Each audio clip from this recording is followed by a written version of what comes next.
Mangrol bypass ચોકડી પાસે એક મોટરસાયકલ ચાલકે બીજા મોટરસાયકલને ઠોકર મારતા તે ટ્રક પાછળ ઘૂસી જતા અકસ્માત સર્જાયો હતો, જેમાં એકનું મોત, એકને સામાન્ય ઈજા થઈ છે.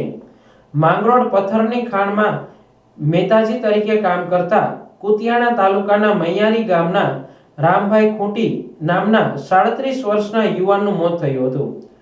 વરસાદના કારણે ખાણની કામગીરી પૂર્ણ થતા માંગરોળ બજારમાંથી ચપ્પલ લઈ પરત પોતાના ઘરે મોટરસાયકલ લઈ પોરબંદર હાઈવે રોડ પર જતા હતા, ત્યારે રસ્તામાં અકસ્માત થતા મોત નીપજ્યું હતું.